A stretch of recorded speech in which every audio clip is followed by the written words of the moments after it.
Hi, good morning, good afternoon, and good evening. Welcome to the my bank channel, Bank Guru channels.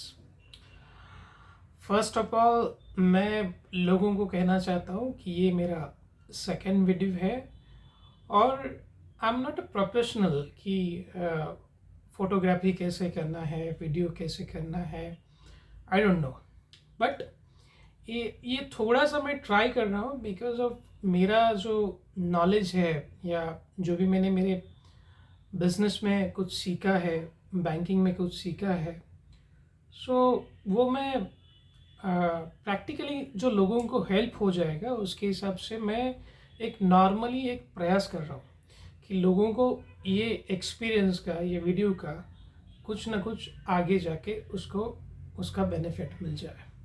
Yes, सो थोड़ा सा आप मुझे suggest कीजिए कि video में आपको क्या अच्छा लगा और ये भी सजेस्ट कीजिए कि वीडियो में क्या कम अच्छा लगा और कहाँ पे क्या करना चाहिए। सो मैं भरोसा करता हूँ कि आप मुझे इस वीडियो में क्या अच्छा लगा, क्या अच्छा नहीं लगा, आप मुझे बताइए। चलो, again welcome to the bank guru. मैं आज एक इंटरेस्टिंग सब्जेक्ट और स्टोरी लेके आ रहा हूँ विथ मसाला, मस्त, एकदम परफेक्ट। यस, आप कहीं पे भी फर्स्ट टाइम लोन के लिए जाते हैं तो आपको एक सिस्टम से जाना पड़ता है और वो जो सिस्टम है, वो जो हम कह सकते हैं उसको कि वो सबको हिला देता है। अगर किसी को उसके बारे में पता नहीं है, ना उसके बारे में कुछ नॉलेज है और ना उसे कुछ होता नहीं, चलो ऐसे ही ऑर्डिनरी है, क्या करना है। सो यहाँ पे ध्यान दीजिए, ये मैं आज का टॉपिक है मेरा सिबिल का, right, CIBIL credit bureau report का। उसके बारे में मैं आपको एक रियल स्टोरी बताने वाला हूँ। सो यहाँ पे हम लोग स्टोरी लेंगे मिस्टर जहार जी की। जहार जी फंसे हैं हाउसिंग लोन प्रपोजल में, कहीं से अटके हैं और वो इतना परेशान है कि अभी उनको समझ में नहीं आ रहा है कि डिसीजन क्या ले, करना क्या चाहिए ऐसे सिचुएशन में। एंड ये जो प्रॉब्लम है mister Jawahar ji, last from 5 to 6 years से झेलते आ रहे हैं और अभी भी झेल रहे हैं। बट उन्होंने इस पॉइंट को ज़्यादा, हम लोग कहते हैं ना कि उसको ज़्यादा ध्यान नहीं देना, या उसको हम लोग कह सकते हैं कि हम उसको निगलेक्ट करते हैं, ध्यान नहीं देते। चलो देखते हैं क्या, उतना सा तो छोटा सा प्रॉब्लम है, वो क्या दिक्कत देगा हमें। मेरा इतना बड़ा प्रोफाइल है, मेरा इतना बड़ा कारोबार है, 200-300 लोग काम करते हैं, टर्नओवर 40-50 करोड़ का है, नेट प्रॉफिट चार्टर्ड अकाउंट ने दिखाया है वाइट में अराउंड 3-4 करोड़ का दिखाया है। और तो कौन मुझे लोन नहीं देगा, सब देते देखते हैं उस टाइम पे। और लोन लेना किसको है, नहीं लेना है लोन पे। बट अब ये मिस्टर जवाहर जी का थोड़ा सा थिंकिंग था जो मुझे स्टार्टिंग में नहीं समझा और बाद में भी नहीं समझा कि ऐसा क्यों कर रहे हो। बट उन्हें जब इसका प्रैक्टिकली उनके लाइफ में जब ये प्रैक्टिकल एक्सपीरियंस आता है, तब वो बोलते हैं कि यार एक छोटी सी चीज़ है, उसके लिए गाड़ी का पूरा इंजन खोलना पड़ता है और खोलने के बाद एक स्क्रू लगाना है, ओनली वन स्क्रू, और उसकी प्राइस है 1 रुपीज़। सो आप समझिए, पूरा गाड़ी का इंजन खोलना पड़ा, उसके बाद वो स्क्रूज की प्राइस है 1 रुपीज़। और उसके लिए मिस्टर जवाहर जी को इतना कह सकते हैं कि हम लोग बोलते हैं ना, हरेस होना, डॉक्यूमेंट्स इतना बैंक मांगता है, उतना बैंक मांगता है, फिर वो देना, फिर भी उसका रिजल्ट नहीं आना, फिर बार बार उनको वो एक्सपीरियंस आने के बाद सब बैंक कहने लगे कि आपका सिबिल खराब है। और वो कब चला कि 2-3 बैंक जाने के बाद उनको रियलाइज हुआ यार ये सिबिल होता क्या है, क्या है। उसके बाद वो केस स्टडी मेरे पास आया था। सो वो डिस्कशन मैं यहाँ पे आपको बता रहा हूँ। और वो जो बोरोवर है, वो जो मैंने रियल स्टोरी में बताने वाला हूँ, उससे जवाहर जी का है। सो जवाहर जी आए मेरे पास, उन्होंने कहा दीपक जी मैं आपके पास आया हूँ, एक रेफरेंस आया हूँ, मुझे बहुत ही तगड़ा रेफरेंस मिला है आपका, and I came. With my reference. So मुझे आपसे हेल्प चाहिए और ऐसा ऐसा है, मैंने एक घर लिया है एंड घर लेने के बाद मेरा कहीं पे लोन जो है हाउसिंग लोन वो स्टक हो गया है एंड सॉरी पता नहीं, बट मैं मेरा एग्जिस्टिंग सोर्स था चार्टर्ड अकाउंटेंट का, ही गिवन मी 2-3 बैंक का रेफरेंस दिया था। और बीच में भी बहुत सारा फ़ोन आता था मुझे, मेरे अकाउंटेंट को मीटिंग्स होते थे, लोन चाहिए लोन चाहिए। तो स्टार्टिंग में तो बहुत सारे बैंक बोल रहे थे कि ऑफर्स आ रहे थे कि आपको 6.60 से रेट ऑफ इंटरेस्ट से होम लोन मिलेगा, 6.40 से मिलेगा, 6.50, 6% से भी कुछ मेल्स है मेरे पास। और मुझे फ़ोन भी आते थे, ऐसा जवाहर जी कह रहे थे डिस्कशंस में। एंड ऐसा उन्होंने कहा कि यार देखिए दीपक जी, मैं फर्स्ट टाइम ये लोन्स में जा रहा हूँ। मैंने पिछले कुछ लोन्स लिए थे, और पिछले कुछ लोन्स लिए थे मतलब 1 या 2 लोन थे, उसमें से एक लोन में सब लोन अभी ठीक ठाक चल रहा है, सब कुछ हो गया है। और अभी मेरा ये सीन है, आपने मेरा फाइल देखा है, सब कुछ देखा है, फ्लैट तो फाइनलाइज हो गया है एंड मैंने उसका गवर्नमेंट चार्जेस भी पे किया, एग्रीमेंट टू सेल भी हो गया, और अभी सेल डीड बाकी है, फाइनल डीड। जब बैंक उसको लोन डिसबर्स करेगा, उसका कॉपी डालने के बाद सेल डीड होगा। अब मेरा एग्रीमेंट टू सेल हो गया है, मैंने स्टैम्प ड्यूटी रजिस्ट्रेशन सब कुछ पे किया है एंड मैं अभी एक नहीं, 2 नहीं, 3 बैंक से अभी आपके पास आया हूँ कि सब बैंक्स मेरे को यही बोल रहे हैं कि मेरा सिबिल खराब है, इतना ठीक है। सो वो आने से पहले मैंने उनका पूरा फाइल देखा था। जब वो आए तो फर्स्ट टाइम मैंने उनको बोला, जब उन्होंने बोला नहीं था कि मेरा सिबिल का प्रॉब्लम है, तो मैंने फर्स्ट टाइम उनको पूछा कि क्या हो गया मिस्टर जवाहर जी। तो जवाहर जी ने बोला कि सर मैं बहुत परेशानी में हूँ, मेरा ऐसा ऐसा सीन है, मैंने ये फ्लैट लिया था, ये चार्जेस दिया है, सभी सीलर मेरे पीछे पड़ा है, और एग्रीमेंट टू सेल में उन्होंने टर्म्स एंड कंडीशन बहुत सारा डाला है एंड वो टर्म्स एंड कंडीशन का टाइम भी अभी निकलते आने लगा है। मतलब 3 मंथ्स का टाइम दिया था सेलर ने मुझे, और उस 3 मंथ्स में आपको आपका जो ट्रांजेक्शन है पूरा कंप्लीट करना है। आप लोन से जाओ या आप खुद से पे करो, मुझे 3 महीने के अंदर पैसा चाहिए, ऐसा घर मालिक ने, सेलर ने मुझे कहा था। और बोल के भी कहा था कि मैं ये घर बेच रहा हूँ बिकॉज ऑफ मेरा कुछ फाइनेंशियल इश्यूज है, प्रॉब्लम्स है, मैं कहीं पे फंसा हूँ, और उसी चक्कर में सेलर ने मिस्टर जवाहर जी को कहा था मैं मेरा घर बेच रहा हूँ। और उन्होंने इंडिकेट भी किया था कि उस टाइम पे आपके साथ एक दूसरा ग्राहक भी है कि जो मेरा विला देखा था और उन्हें पसंद भी आया है, बट मैंने आपको फर्स्ट प्रेफरेंस दिया बिकॉज आप पहले आए थे, इसलिए मैंने आपको फर्स्ट प्रेफरेंस दिया है। सो आप मुझे ये डील बिटवीन और बिफोर 3 मंथ्स के अंदर आपको करके देना है। तो ये सारा हो गया। उन्होंने उनका टर्म्स एंड कंडीशन इतना एग्रीमेंट टू सेल में डाला था कि मुझे वो बाद में रियलाइज़ हो गया कि यार इतना ज़्यादा टर्म्स एंड कंडीशन डाला और मैंने उसके ऊपर ध्यान भी नहीं दिया जो देना चाहिए था। पहला टर्म्स एंड कंडीशन डाला कि मुझे जो लोन है वो जो पैसा है 3 मंथ्स के अंदर देना है। सेकंड डाला अगर 3 मंथ्स में आप फेल होते हैं तो मुझे उसके ऊपर इंटरेस्ट देना पड़ेगा।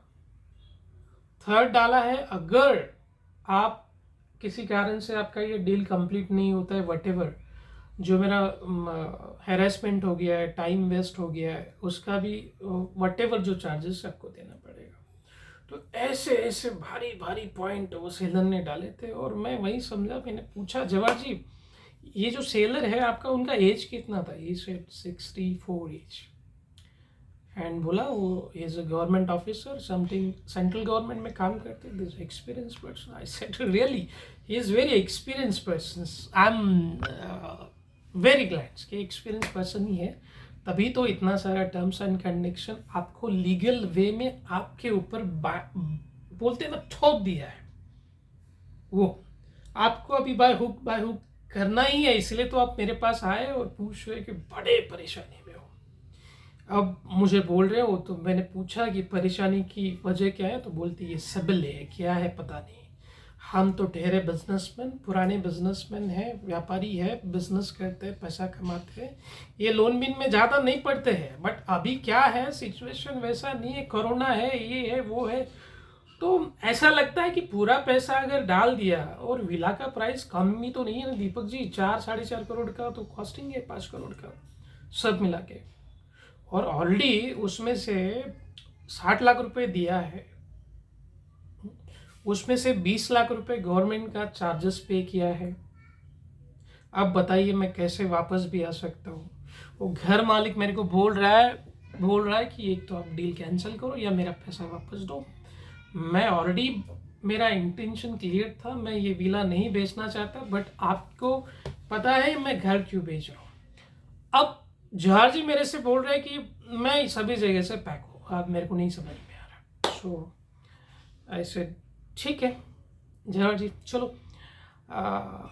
तो मैंने पूछा कि आपके पास अगर चार्टर्ड अकाउंटेंट है या टैक्स कंसल्टेंट है या आपका कोई रेफरेंस होगा ना, तभी तो आप उन बैंक के साथ चले गए ना। ये सेट की ऑलरेडी दीपक जी मैंने बताया कि मैं मेरा चार्टर्ड अकाउंटेंट है, उन्होंने मेरे को रेफरेंस किया। मैंने बोला लोन तो ऐसे ही होता है, सब बैंक मेरे पीछे पड़े, ऐसे ऐसे दौड़ते, फ़ोन आते हैं, ये होता है वो होता है, इतना रेट देंगे, प्रोसेसिंग फीस नहीं, ये वो सब कुछ बोला मिस्टर जवाहर जी ने। और अब मुझे बोले कि दीपक जी अभी सिचुएशन ऐसा हो गया कि पहले मैं, मतलब बैंक को डिनाई करता था, बैंक मेरे पीछे पीछे भागता था कि जवाहर जी लोन लीजिए, बिजनेस लोन लीजिए, हाउसिंग लोन लीजिए, मॉर्गेज लोन लीजिए, बट मेरे को कोई लोन का जरूरत नहीं पड़ा उस टाइम पे, और मैं फोकस भी नहीं, मेरा पुराना 2 लोन था उस बैंक का, उसके बाद मैंने लोन भी नहीं लिया। और अभी ऐसा हो रहा है कि अभी ये सिबिल पिबिल मेरे को नहीं समझता, अभी ऐसा हो गया कि मुझे बैंक के पीछे पीछे जाना पड़ रहा है। और एक बैंक नहीं दीपक जी, मैंने अभी एक बैंक में गया, फिर वहाँ वो प्रोसेसिंग फीस पे किया, डॉक्यूमेंट्स दिया, डिसबर्समेंट का चार्जेस वट एवर जो लीगल वगैरह होता है वो पे किया, and then suddenly came out कि आपका सिबिल खराब है। सेकेंड बैंक में गया, फिर वही प्रोसेस किया, मैंने बताया ऐसा ऐसा, बोले ठीक है हम लोग कुछ अप्रूवल लेंगे, करेंगे। बट अगेन उनका कुछ वो पर्सनल डिस्कशन होता है, पीडी होता है, वो वाला पीडी कंफर्ट नहीं है। तो मैंने पूछा कि पीडी कंफर्ट नहीं मतलब क्या है, मतलब क्या जवाहर जी आपको पीडी कंफर्ट पर क्यों नहीं आया।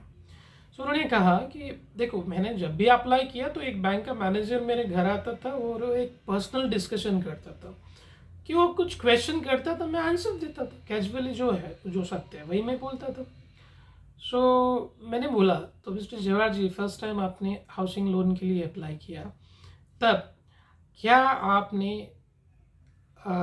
या जो क्रेडिट मैनेजर है उन्होंने आपको आपके पर्सनल डिस्कशन पॉइंट में या पर्सनल डिस्कशन चैप्टर्स में, क्रेडिट मैनेजर जो आपको लोन देता है बैंक की तरफ से, उन्होंने कुछ प्रश्न पूछा था कि इस लोन में या उस लोन में कहीं आउटस्टैंडिंग है, या कुछ कुछ बार बार कुछ पूछा होगा कि कुछ डीपीडीज है, या आपका ये लोन में प्रॉब्लम है, वो लोन में प्रॉब्लम है। सो मिस्टर जवाहर जी ने कहा नहीं दीपक जी, वो आए थे मेरे पास, आए बैठे, मैंने चाय भी मंगाया, मस्त पानी भी नहीं पिया, और एकदम फ्रेंड के साथ जैसे बात कर रहे थे, और जैसे कि कोई दोस्त है पुराना आता है हालचाल पूछता है, तो एकदम परफेक्टली पूछा मेरे को सब कुछ, क्या हुआ क्या नहीं। तो मैंने बोला कि दीपक जी, उन्होंने पूछा मेरे को कि मेरा फर्स्ट लोन जो था तो उसमें आपका कोई पैसा बाकी है क्या, या कुछ पेंडिंग है, या ईएमआई आगे पीछे हो गया, ऐसा कुछ था क्या। तो मैंने नॉर्मली तो कहा बैंक को, नहीं मेरा कोई लोन नहीं है, लोन था बट मेरा कोई किस्त या ईएमआई वगैरह कुछ पेंडिंग नहीं है, मैंने बात बोल दिया बैंक मैनेजर को। और बैंक मैनेजर ने बोला ठीक है, बाकी सब पूछा, टर्नओवर कितना है, कितने लोग हैं, कितना ईएमआई भर सकते हैं, कितना मार्जिन है, और कितना प्रॉफिट है, कितना टैक्स दिखाते हैं, कितना नहीं, बट एवर सब कुछ पूछा। एंड उसके बाद फिर अगेन वो एक ही चीज़ पे बार बार वापस आ रहे थे कि मेरा जो पहला लोन था उसके बारे में वो बार बार पूछते थे कि चलो अब ये सर, ये अब लास्टली बताओ क्या हो गया था, उसमें कोई पेंडिंग अमाउंट है या कुछ है, ऐसा कुछ था आपके साथ? मैंने बोला नहीं सर, कुछ भी अमाउंट पेंडिंग नहीं है, all is well sir, perfect है, मेरा कोई बैंक में आउटस्टैंडिंग नहीं है। सो दीपक जी उसके बाद वो चले गए। चलने के बाद जाते जाते उन्होंने मेरे को एक बात बताई कि जिसके थ्रू आपने लोन किया है उनको बताइए कि आप उनके टच में रहिए कि आपका होम लोन कब सैंक्शन होगा और आपका होम लोन का क्या डिसीजन है और क्या नेक्स्ट स्टेप है। और फिर बोला, मैंने बोला, मतलब जवाहर जी ने बोला बैंकर से कि मैंने बोला मेरा लोन कब सैंक्शन हो जाएगा। जाते जाते क्रेडिट मैनेजर तो जा रहे थे बैंक के, तो मैं वो क्रेडिट मैनेजर जाते जाते बोले कि जवाहर जी आपका लोन ना कल तक सैंक्शन हो जाए, कोई दिक्कत नहीं, या इवनिंग में भी हो सकता है।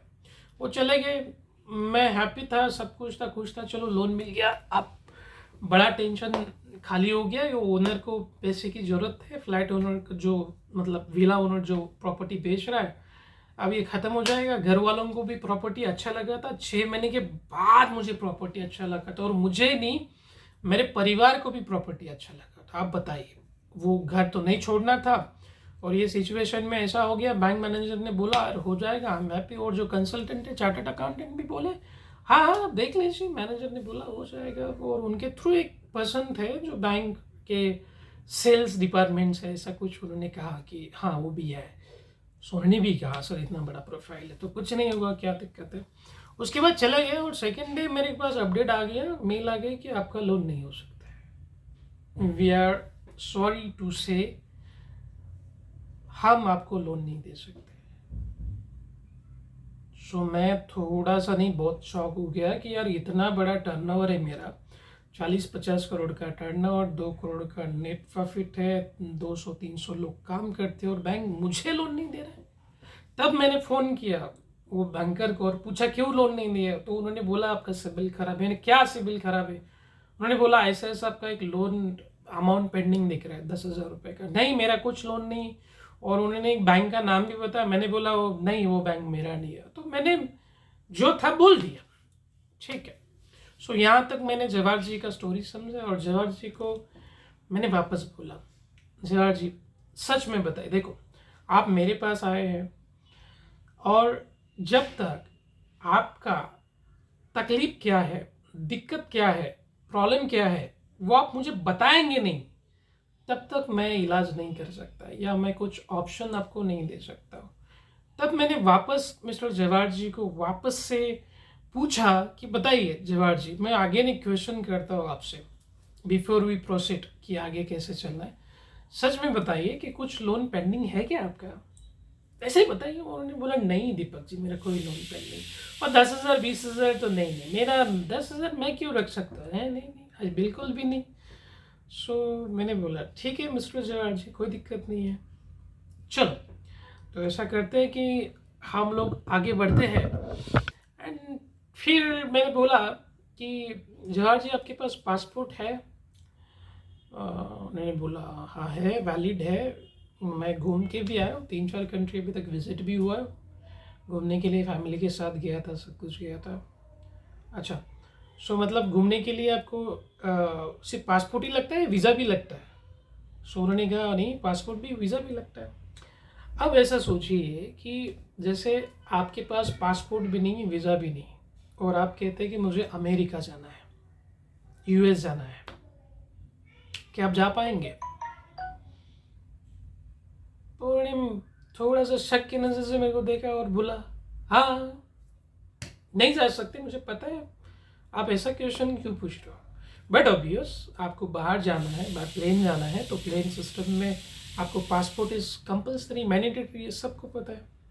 और जिस कंट्री में जाना है उस कंट्री के लिए आपको वीज़ा तो लगने वाला है, नो इश्यूज, पक्का है। और वो तो यूएस है, साला कितना कुछ देखता है, लगने तो डेफिनेटली वाला है, उसमें कोई गुंजाइश ही नहीं है। तो मैंने कहा जवाहर जी, जैसे आपको प्लेन से जाना है, पासपोर्ट वीज़ा लगता है, तो हमारे बैंकिंग में आपको लोन लेने के लिए जाना है तो हमें सिबिल लगता है, सिबिल बताता है कि आपको क्या करना है, आपके साथ देना है नहीं देना है, समझा? तो सिबिल का इम्पोर्टेंट कितना है।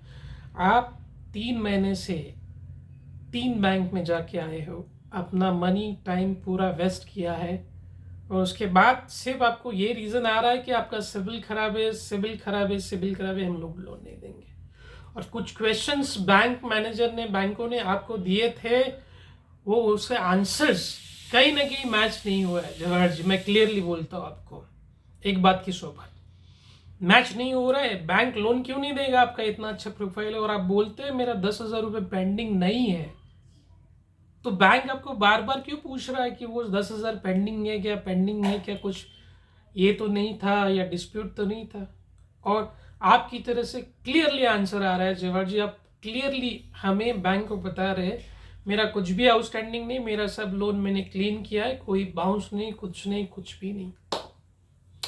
सो वापस मिस्टर जवाहर जी, मैं आपको वापस पूछ रहा हूँ, मैं एकदम क्लियरली पूछ रहा हूँ कि इसका आंसर मुझे प्लीज प्लीज प्लीज सत्य बताइए, ट्रू बताइए, मत छिपाइए मेरे से। नहीं तो आप ऐसा होगे कि मेरे पास आए हो, डॉक्टर के पास आए हो और डॉक्टर को कहते हो कि मुझे कुछ परेशानी है, कहीं पे दर्द हो रहा है या कुछ तकलीफ है और मुझे नहीं समझ में आ रहा है कहाँ पे तकलीफ है, क्या है। तो बट ऑब्वियस डॉक्टर तो पूछेंगे ना आपको दर्द का है या क्या आपको प्रॉब्लम है, और आप कुछ नहीं बता रहे, कुछ प्रॉब्लम नहीं है, सब कुछ ठीक है, तो आपको डॉक्टर जो है आपको दवाई भी तो कौन सी दे, या आपके मन से दे, चलो आए दे दो XYZ पेन, मस्कुलर पेन है या समथिंग है या ऐसा है, बट वो देने के बाद भी आपका प्रॉब्लम नहीं सॉल्व हो गया, फिर वापस आप डॉक्टर के पास आते हैं, मुझे तकलीफ है। डॉक्टर साहब आपको पूछते हैं कि आपको तकलीफ क्या है, आप मुझे बताएंगे नहीं तो मैं आपको कैसे सजेस्ट करूं कि कौन सा मेडिसिन आपको देना है, राइट? चलो डॉक्टर मानते भी आपका ये तकलीफ है और मेडिसिन भी देते हैं और 3-4 दिन 5 दिन में आपको उसका फर्क नहीं पड़ता है या आप ठीक नहीं होते हैं, तो अगेन अगेन वापस आप डॉक्टर के पास आएंगे और पूछेंगे अभी भी ठीक नहीं है। सो डॉक्टर आपको कुछ भी हेल्प नहीं करेंगे जब तक आपका जो भी प्रॉब्लम है, छोटा है, बड़ा है, गहरा है या कुछ भी है, आप छिपाएंगे तो आपको आपका आंसर, आपका उत्तर नहीं मिलने वाला है। आई एम डैम श्योर आप ठीक नहीं होगे। आपको डॉक्टर को बताना ही पड़ेगा कि आपको तकलीफ क्या है, बताना ही पड़ेगा। देन मिस्टर जवाहर जी एग्रीड हो गए। देखो क्या मतलब जवाहर जी की मेंटेलिटी थी, पकड़े हुए थे जैसे कि नहीं बताना है, क्यों बताओ, इतना बड़ा स्टाफ फोर्स साला ये सब पूछो कि ये क्या सोचेगी, मैंने 10,000 रुपये रखा है। ऐसा जवाहर जी का थिंकिंग था कि मेरा भी स्टेटस है, गुडविल है, इतने सारे लोगों को लोन देता हूँ, सॉरी इतने सारे लोगों को काम पे रखा है, इतना बड़ा कारोबार है, सब कुछ है, तो कहीं ना कहीं मिस्टर जवाहर जी का ईगो यहाँ पे आ रहा था, नहीं मेरा इतना अच्छा तो बैंक लोन देगा। देन जवाहर जी बोले, जवाहर जी ने मेरे से पूछा कि दीपक जी आप मेरे से डॉक्टर डॉक्टर क्यों खेल रहे हो? मैंने पूछा स्टार्ट किसने किया? आपने किया। आप अगर मुझे डॉक्टर के पास आके या किसी इंजीनियर के पास आके या कोई भी एक्सपर्ट हो उसके पास आके आप अगर पूरा बताएंगे नहीं, वट एवर एडवोकेट है जिसको केस लड़ना है आपकी और आप कुछ छिपाते हैं, तो कितना चांसेस है एडवोकेट आपकी केस कोर्ट में रख कर उसे जीत पाए? बोलिए मिस्टर जवाहर जी। तो जवाहर जी ने आंसर दिया 50-50। सो मत छिपाइए, मैं आपको रिक्वेस्ट करता हूँ, मैं आपका दोस्त हूँ ऐसा समझ के मुझे बताओ। तो फिर जवाहर जी ने बोला दीपक जी मैं बताना नहीं चाहता हूँ, बिकॉज मैं क्यों बताऊँ, मेरा 10,000 रुपये पेंडिंग था है, बैंक ने मेरे को पूछा, मैं क्यों बताऊँ, मेरा भी कुछ स्टेटस है।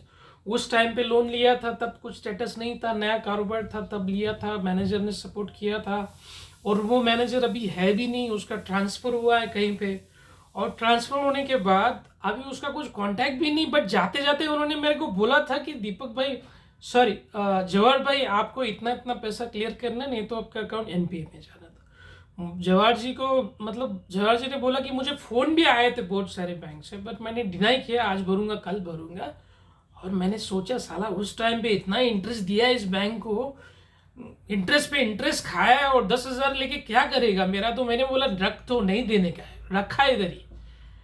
सो ने बोला मैंने रखा है दीपक जी, नहीं देना है मुझे पैसा कैसे। और पीडी पे भी मुझे पर्सनल डिस्कशन में पूछा था कि कुछ रखा, मैंने बोला नहीं अपने पास कुछ पैसा नहीं।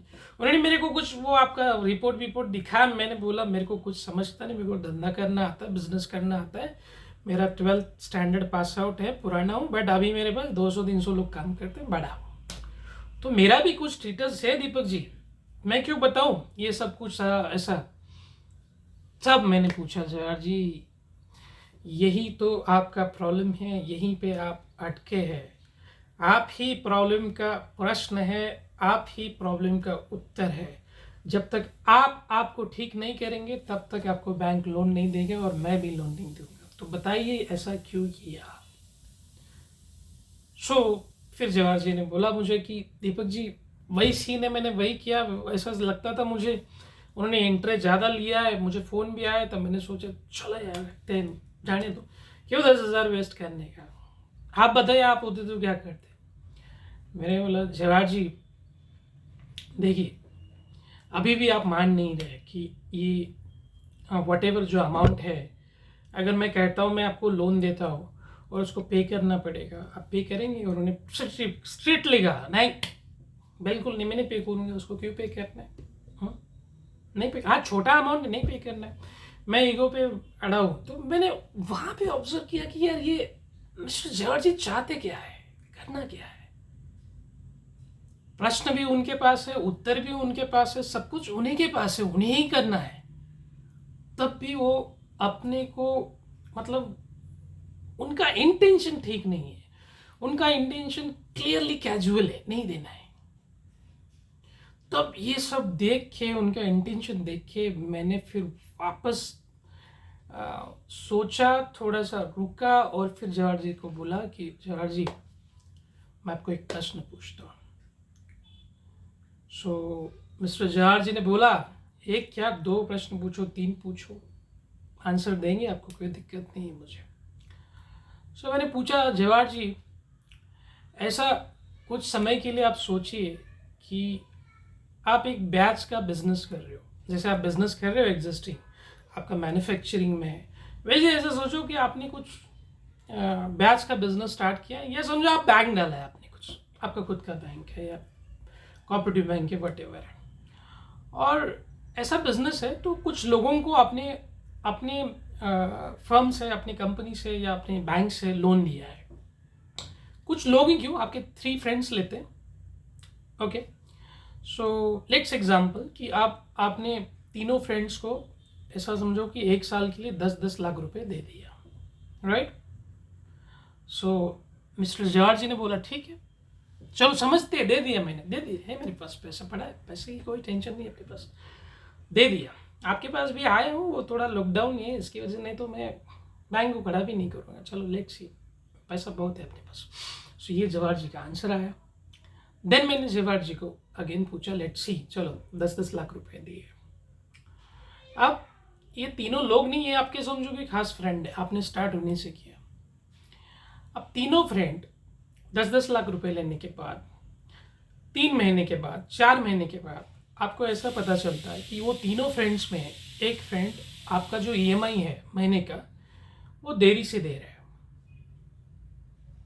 मतलब ऑलमोस्ट आप समझिए कि पहले 15 दिन डिले करता था, फिर 1 मंथ हो गया, फिर 2 महीना हो गया, डिले कर रहा है।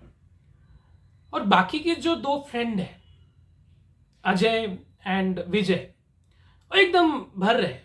बट ये विनोद को ही प्रॉब्लम है, विनोद का कुछ स्वभाव होगा या नेचर होगा, आई डोंट नो, ये आपका दोस्त है सो आपको पता होगा। वो विनोद पैसा आपका डिले कर रहा है। अजय विजय एकदम परफेक्टली 10-10 लाख का जो भी किस्त है भर रहे, कोई डाउट नहीं, कोई टेंशन नहीं, एकदम परफेक्ट है। अब 6 महीने के बाद आपको ऐसा पता चलता है कि विनोद बहुत ही डिले कर रहा है। अब 1 महीने का EMI 2-2 महीने तक पेंडिंग कर रहा है, और उसके बाद भी आपको बीच में मिल रहा है कि और बोल रहा है जवाहर जी मुझे और 10 लाख रुपए दो। ये जो बाकी 2 फ्रेंड है आपके, वो कुछ पैसा नहीं मांग रहे आपसे, अजय और विजय कुछ पैसा नहीं मांग रहे, और डिमांड भी नहीं कर रहे कि मुझे और पैसा चाहिए। बट ये विनोद है, ये बहुत डिमांड भी कर रहा है, ठीक से किस्त भी नहीं भर रहा है और पैसे भी नहीं भर रहा है। तो अब क्या करेंगे? तुरंत मिस्टर जवाहर जी ने आंसर दिया, स्ट्रेट, एकदम मन से, डायरेक्ट। खड़ा भी नहीं करूंगा विनोद को, साले को, मतलब बोला नहीं चाहिए, आई एम सॉरी, मैं यहाँ पे किसी को ये नहीं कर रहा हूँ, बट एक नॉर्मली आंसर आता है, खड़ा भी नहीं करूंगा। क्यों दूंगा मैं उसको लोन? यार मैं 10,000 इसको बैंक का नहीं दूंगा, ये मेरा पैसा नहीं देगा ठीक से, तो मैं क्यों उसको खड़ा करूंगा? मेरा रिलेशन बंद कर दूंगा उसके साथ। आगे से 1 रुपये क्या, 2 रुपये क्या, एक पैसा भी नहीं दूंगा। हाँ, मैं अजय को दूंगा, विजय को दूंगा, पर उसको नहीं दूंगा, खड़ा भी नहीं करूंगा। सो मैं स्टॉप हो गया और तब मैंने जवाहर जी को बोला, कुछ समय रुकने के बाद, जवाहर जी आप मुझे बताइए करना क्या है, लेट्स डू इट।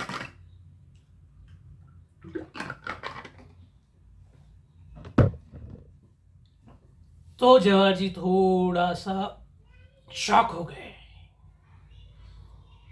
जब अपनी बारी आती है, अपना पैसा डूबता है, तो आप किस तरह से थॉट करते हैं, विचार करते हैं कि उसको लोन नहीं देंगे, खड़ा भी नहीं करेंगे। और अगर बैंक का, किसी बैंक आपको आज लोन दे रहा है और 5 साल पहले आपका एक नॉमिनल अमाउंट 10,000 रुपीज, आपको कुछ भी नहीं, आप पे नहीं कर रहे, और बैंक अगेन एंड अगेन आपको पूछ रहा है कि उसके बारे में, और आपका सारा जो आंसर है कैजुअल है, वो कहते हैं ना, उड़वा उड़वी का कोई इंपॉर्टेंस नहीं, नहीं भरा नहीं भरा, तो बैंक कैसे आपको हाउसिंग लोन देगा? जवाहर जी कुछ मिनट्स के लिए शांत हो गए, एकदम, कहते हैं ना, स्टॉप। जब अपने ऊपर आते, मैं ये आपको भी प्रश्न कर रहा हूँ, सभी लोगों को प्रश्न कर रहा हूँ जो लोन ले रहे हैं और लोन लेना चाहते हैं, या किसी लोन लिया है, किस्त भरा नहीं, कुछ आउटस्टैंडिंग है, या कुछ पैसा नहीं दिया, अब आपको उस जगह पे रखो और देखो उस हिसाब से। आप सिर्फ ये कंप्लेन कर रहे हो कि मुझे लोन नहीं मिल रहा है, मेरा सिबिल खराब है, इधर भाग रहे हो, कोई लोन कंसल्टेंट देख रहे हो, या पहले कोई बैंक को रिस्पांस नहीं देते थे, लोन तो ऐसे ही मिलता है, फिर बाद में जब जन्म कुंडली निकलती है, सिबिल आता है, तो पता चलता है बैंक ने हाथ खड़ा कर दिया, बाय बाय, आपको लोन नहीं दिया जाएगा, गेट आउट। तब आप जाके कोई एक्सपीरियंस पर्सन ढूंढते हैं, या आपका जो भी प्रॉब्लम है आप उनके पास बताते हैं, और फिर बोलते हैं कुछ भी करो और हमें लोन दीजिए, या ये प्रॉब्लम हमारा सॉल्व कीजिए। सो ये प्रॉब्लम भी आपका है और ये उत्तर भी आपका है, इसका आंसर भी आप हो, क्वेश्चन भी आप हो। आपको वटेवर जो भी आपका आउटस्टैंडिंग है, अमाउंट है, लोन मिलेगा नहीं मिलेगा बात की बात है, लेना है नहीं लेना है बात की बात है। फर्स्ट आप जाओ उस लेंडर के पास, वट एवर आपका अमाउंट 1 रुपीज़ का है, 2 रुपीज़ का है, या 400 का है, या 40,000 का है, या 40 lakhs का है, या 40 CR का, वो मायने नहीं करता है। आप उनका पैसा क्लियर करो, सिबिल में उसको अपडेट करो, और उसके बाद आगे बढ़ो। तभी तो बैंक आपके बारे में सोचेगा कि हाँ, आपने पूरा पैसा क्लियर किया है, और आपको आपकी गलती का एहसास भी हुआ है कि पैसा नहीं भरेंगे तो ऐसा भी होता है, और सिबिल ये भी दिखाता है, वो भी दिखाता है। बैंक पहले तो, बैंक मेरे पास पीछे आगे भागता था, मेरे को तो पर्सनल मैनेजर है फॉर माई अकाउंट, एक नहीं 2 मैनेजर है, इतना बड़ा अकाउंट है, पूछते रहते थे लोन लेना है, लोन लेना है। और जब उसके बाद सडनली अप्लाई करते हैं तो देखते हैं साला कोई लोन नहीं दे रहा है, हाथ ऊपर कर रहे हैं, या कोई बोल नहीं रहा है, बोलते हैं टेक्निकल प्रॉब्लम है, या सिर्फ बोलते हैं सिबिल खराब है, कोई डीपली बता नहीं रहा है कि क्या प्रॉब्लम है। सो यही सारा है, आपकी नीयत आप ठीक करो, आपको आपका कहते हैं ना कि आपकी नीयत ठीक रहेंगी तो कोई दिक्कत नहीं, आपका उद्देश्य अच्छा है, कोई बात नहीं। हाँ, अगर इस सिचुएशन में बहुत इंपॉर्टेंट बात है, आप ध्यान में रखिए, अगर आपके साथ किसी लेंडर ने गलती किया है, या किसी क्रेडिट कार्ड था और कुछ पैसा एक्स्ट्रा आया, और वो पैसे का हिसाब आपने उस क्रेडिट कार्ड को, उस बैंक को पूछा और उन्होंने दिया नहीं, मिसकम्युनिकेशन हुआ, कुछ गैप हो गया, मिसलीडिंग हो गया, मिस सेलिंग हो गया और एक जेन्युइन रीज़न है, तो बैंक आपको लोन देगा। बट टर्म्स एंड कंडीशन में भी ये रख सकता है कि अगर आपका इंटेंशन, आपका reason is genuine and proper, तो बैंक आपको सिर्फ रिक्वेस्ट करेगा कि सर हम लोग लोन देंगे बट ये अमाउंट आप क्लियर करके दो। और करना भी चाहिए। ये सिबिल ऐसी चीज़ है, जिन्होंने लोन नहीं लिया, फर्स्ट टाइम लोन ले रहे हैं, ज़िंदगी में कभी क्रेडिट कार्ड नहीं लिया, पर्सनल लोन नहीं लिया, कंज्यूमर लोन नहीं लिया, कार लोन नहीं लिया, तो उनका सिबिल माइनस में दिखता है। Do you know that? Study कीजिए आप। और जिन्होंने लोन लिया है तो उसका सिबिल स्कोर जनरेट होता है। देखो, ये सिबिल एक गाड़ी की तरह है। जब तक गाड़ी में टंकी में फ्यूल है तब तक चलता है, फ्यूल खत्म तब स्टॉप। अब समझिए एक एग्जांपल, मैं इसके बारे में बाद में बोलता हूँ, कि इतना ही मैं बोलता हूँ, जिस जगह पे गाड़ी का फ्यूल आपका खत्म हो गया, मतलब जिस जगह पे आपका कोई लोन था उसका ट्रैक ठीक से नहीं था और कुछ साल के बाद वो लोन आपने खत्म किया, राइट, और आपका सिबिल स्कोर इज 550, आपका सिबिल स्कोर स्टक हो गया 550 के लिए, वो हिलेगा नहीं, डेफिनेटली नहीं हिलेगा। ये हिलेगा जब आप गाड़ी में फ्यूल डालेंगे या कोई लोन लेंगे या व्हाटएवर कुछ ऑप्शन निकालेंगे, तब हिलेगा। जब आप वो लोन ठीक से भरेंगे या पुराना लोन क्लीन करेंगे, तब ये होगा। नहीं तो आप बोलेंगे कि यार मेरा सिबिल स्कोर अब ठीक भी नहीं हो रहा है और परफेक्ट भी नहीं हो, बढ़ भी नहीं, कैसे बढ़ेगा? गाड़ी में फ्यूल नहीं तो चलेगा नहीं। तो आपका सिबिल स्कोर इंक्रीज करना है तो लोन लेना पड़ेगा, लोन रखना पड़ेगा, किस्त ठीक से भरना पड़ेगा। सो एट द एंड, बहुत लंबा वीडियो हो गया, तो मुझे इतना ही कहना था आप लोगों से। मिस्टर जवाहर जी, बहुत ही, मतलब आप उनके बारे में मैं बताना चाहता हूँ कि बहुत सारी बातों में उन्होंने बहुत सारे डिस्कशन भी किया और खुल के बताया। फिर उन्होंने अपना ही गलती जो है खुद से महसूस किया, तब उन्हें पता चला कि यार ये छोटा प्रॉब्लम नहीं है, बहुत बड़ा प्रॉब्लम है। और तब जाके उन्होंने वो लोन क्लियर किया, सब कुछ किया। और तब मैं ये कह सकता हूँ कि ऐसे बहुत सारे जवाहर जी है कि वो इसको बहुत हल्के में लेते हैं, सिबिल को बहुत हल्के में लेते हैं। कुछ नहीं, ठीक है, एक ईएमआई बाउंस हो गए, कुछ फर्क नहीं पड़ता। तो बट मैं कहना चाहता हूँ सब लोगों को कि एक ईएमआई क्या, एक डेज भी आपका ईएमआई लेट हो गया तो भी सिबिल में इम्पैक्ट होता है, ठीक है। तो सिबिल के बारे में आगे जानते रहेंगे, स्टडी करते रहेंगे, रियल केसेस में आपको ईच बेसिस पे बताऊंगा और practical and clear, knowledgeable, pure practical experience मैं आपको बताते जाऊंगा। सो सब्सक्राइब कीजिए इस चैनल को और बेल बटन दबाइए। गुड लक, चलो, बेस्ट लक।